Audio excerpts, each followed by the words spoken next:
Comment ne pas tomber dans le piège du surentraînement? Salut à toi. Aujourd'hui, vidéo justement, je vais te donner des stratégies de préparation physique simples et efficaces pour justement t'empêcher de tomber dans le piège du surentraînement qui est vraiment connu des boxeurs. Et que ce soit des boxeurs qui ont peu d'expérience et même les plus expérimentés. Je me rappelle qu'un bon nombre de défaites que j'ai pu voir de mes coéquipiers à l'époque où je boxais étaient souvent dues au surentraînement. On a souvent tendance à faire du surentraînement car on souhaite justement donner le meilleur de nous-mêmes. On souhaite justement… En fait, c'est comme une sorte d'appétit insatiable de l'entraînement en fait. On croit que le fait d'entraîner, s'entraîner, nous permettra sans repos de performer par rapport à un adversaire qui lui effectuera justement le juste milieu pour être performant durant le combat. Et c'est un point que je vais te dire qui est très important et c'est le premier point, c'est de te dire que le repos est tout aussi important que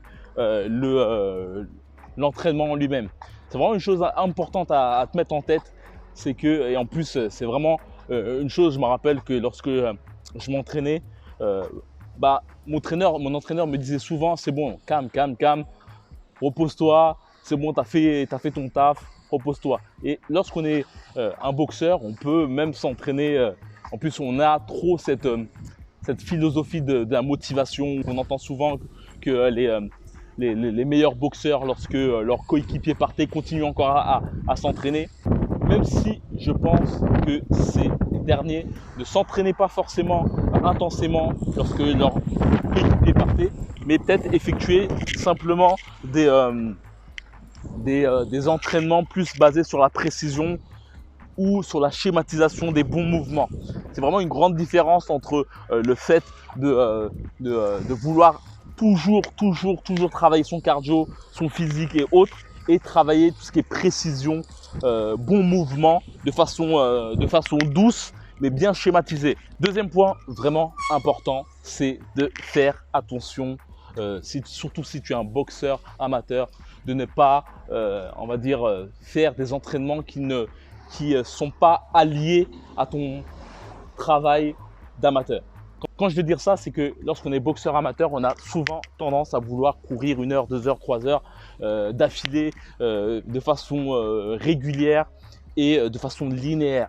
Et c'est vraiment un gros danger parce que en fait, tu vas avoir une putain de caisse que en termes de vitesse constante, c'est-à-dire de vitesse linéaire, tu auras une très bonne caisse. C'est-à-dire que tu pourras boxer constamment pendant 12-40 rounds sans rechigner. Le seul problème dans tout ça, c'est que lorsqu'il faudra faire une accélération, tu seras totalement perdu. En fait, le problème, c'est que quand tu es en amateur, justement, tu fais des combats qui durent entre 3 et 4 rounds et durant ce laps de temps, tu n'as pas le temps de t'asseoir sur le combat, tu n'as pas le temps de patienter, il faut rapidement passer à l'action. Et le fait justement de focaliser tes entraînements sur de la course longue et harassante, en fait, va te faire perdre en rapidité et surtout en réaction rapide face aux attaques et face aux contre-attaques de tes adversaires. Donc, d'où l'importance vraiment primordiale de faire en sorte de faire des travaux basés sur la rapidité. Le conseil que je pourrais te dire, c'est n'hésite pas à courir 30 minutes, n'hésite pas à courir 45 minutes, même à courir, même à faire des séances de rapidité, c'est-à-dire qu'il suffit simplement pour toi d'aller dans un stade, de courir 15 minutes et d'effectuer juste 10 sprints ultra intenses d'affilée avec, 30 secondes, 1 minute de repos entre les sprints et t'arrêter à cela.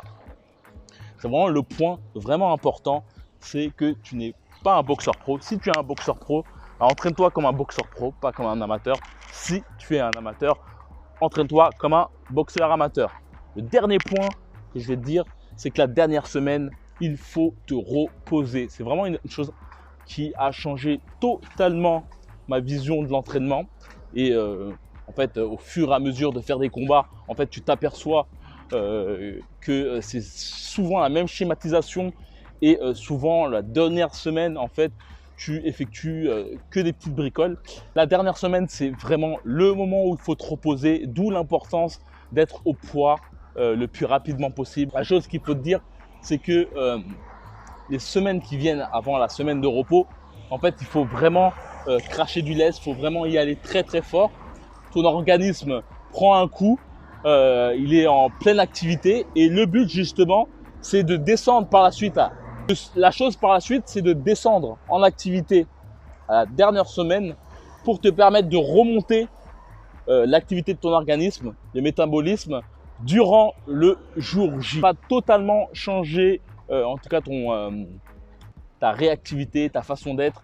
Je sais que tu peux avoir aussi même des sortes de fatigue musculaire ou nerveuse, c'est-à-dire que tu as l'impression d'être OK, tu as l'impression de pouvoir tout casser, mais même au niveau nerveux, tu es totalement fatigué. Ça veut dire que lorsque ton cerveau pense à envoyer un coup, eh ben, tu prends 3 secondes avant de le faire. Et le problème avec tout ça, c'est que mentalement, tu peux croire que tu es totalement OK au niveau de ta préparation physique, mais ce qui est intéressant avec la boxe, c'est que tout se révèle le jour J. Tout se révèle le jour J. C'est comme si, je sais pas comment te dire, c'est très très bizarre la boxe. La boxe, en fait, en somme, tu te fais plein de films dans ta tête, tu te dis que tu vas faire ça. Et comme disait Mike Tyson, tout le monde a un plan jusqu'à qu'ils se prennent une baigne. Et c'est tout à fait ça. D'où l'importance de ne pas négliger ta préparation. Et voilà, tous ces points-là très importants. N'oublie pas, dernière semaine, n'hésite pas vraiment à te reposer. Aussi, la chose importante, comme j'ai pu le dire, c'est de faire en sorte de faire une préparation adaptée à ton style de combat, adaptée à la section où tu es. Dans la description, justement, il y a une formation offerte que je t'offre où je t'explique 4 piliers essentiels pour devenir un boxeur expert. Ces 4 piliers essentiels te permettent justement d'avoir les bases essentielles pour t'améliorer de façon constante. C'est-à-dire que tu peux avoir 1, 2, 3, 5 ans de boxe, mais on ne t'a pas forcément expliqué les bonnes choses à faire pour faire les bons coups. Et cela en fait t'empêche de t'améliorer de la meilleure façon. C'est-à-dire que, imaginons que tu as une chaise, il y a 3 pieds, et les fondations ne sont pas bonnes, donc la chaise tombe. C'est pareil pour ton style, ta technique de boxe. Il te faut avoir des bonnes fondations pour te permettre d'être plus solide dans ta boxe, que ce soit au niveau de tes déplacements, tes esquives ou l'envoi de tes coups. Donc dans cette formation, c'est dans la description, elle dure 1 heure, il y a 4 vidéos, je t'explique tout ça. Et voilà, il suffit simplement d'aller dans la description, de cliquer, de me passer ton meilleur lien et on se retrouve dans les coulisses. Comme d'habitude, que la boxe est avec toi.